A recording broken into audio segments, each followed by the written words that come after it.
ಪ್ರಧಾನಿ ನರೇಂದ್ರ ಮೋದಿ ಅವರನ್ನ ಸುತ್ತುವರಿಯಲು ಮುಂದಾಗಿದ್ರ ಕಾಂಗ್ರೆಸ್ನ ಮಹಿಳಾ ಸದಸ್ಯರು ಅನ್ನುವಂತಹ ಪ್ರಶ್ನೆ. ಇದಕ್ಕೆ ಸಂಬಂಧಿತ ವಿಡಿಯೋವನ್ನ ರಿಲೀಸ್ ಮಾಡೋ ಮೂಲಕ ಸಂಸದ ಕಿರಣ್ ರಿಜಿಜು ಅಸಮಾಧಾನವನ್ನು ವ್ಯಕ್ತಪಡಿಸಿದ್ದಾರೆ.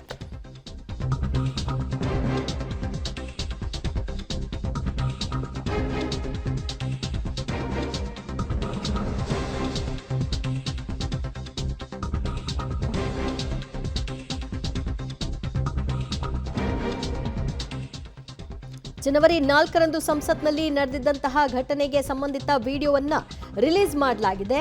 ವಿಡಿಯೋ ರಿಲೀಸ್ ಮಾಡೋ ಮೂಲಕವಾಗಿ ಕೇಂದ್ರ ಸಚಿವ ಕಿರಣ್ ರಿಜಿಜು ಪ್ರಧಾನಿ ನರೇಂದ್ರ ಮೋದಿ ಅವರನ್ನ ಸುತ್ತುವರಿಯಲು ಕಾಂಗ್ರೆಸ್ ಸಂಸದರು ಮುಂದಾಗಿದ್ರು ಅನ್ನೋದಕ್ಕೆ ಈ ವಿಡಿಯೋ ಸಾಕ್ಷಿ ನೋಡಿ ಅಂತ ಆಕ್ರೋಶವನ್ನ ಹೊರಹಾಕಿದ್ದಾರೆ. ಪ್ರಧಾನಿ ಕುರ್ಚಿ ಬಳಿ ಕಾಂಗ್ರೆಸ್ ಸಂಸದೀಯರು ಪ್ರತಿಭಟಿಸಿದ್ದಾರೆ. ಲೋಕಸಭೆಯಲ್ಲಿ ಅತ್ಯಂತ ಅಮಾನವೀಯಕರವಾಗಿ ನಡವಳಿಕೆಯನ್ನ ತೋರಿದ್ದಾರೆ. ಈ ನಡವಳಿಕೆ ಬಗ್ಗೆ ಕಾಂಗ್ರೆಸ್ ಹೆಮ್ಮೆ ಪಡಬೇಕು. ನಾವು ನಮ್ಮ ಮಹಿಳಾ ಸಂಸದರಿಗೆ ಅವಕಾಶವನ್ನ ಕೊಟ್ಟಿದ್ದೇ ಆಗಿದ್ದರೆ ಕಾಂಗ್ರೆಸ್ ಸಂಸದರನ್ನ ಎದುರಿಸಲು ಅವಕಾಶ ನೀಡಿದ್ದ ಪಕ್ಷದಲ್ಲಿ ಅದು ತುಂಬಾ ಕೊಳಕು ದೃಶ್ಯವಾಗಿ ಕಾಣ್ತಿತ್ತು ಅನ್ನೋದನ್ನ ಅವರು ಹೇಳಿದ್ದಾರೆ.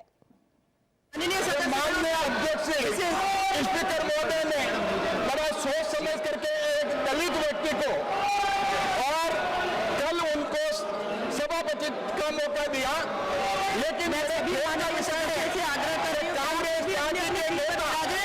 राहुल गांधी के इशारे पर उनके जो एक दलित व्यक्ति हमारे दिनांक 5 फरवरी 2026 को 11 के लिए सभापति के कुर्सी पे बैठे थे, उनके ऊपर कागज फाड़ करके फेंके गए.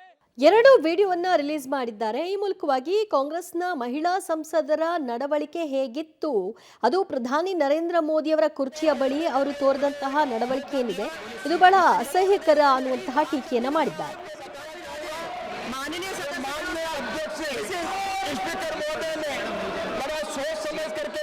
दलित व्यक्ति को और कल उनको सभापति का मौका दिया, लेकिन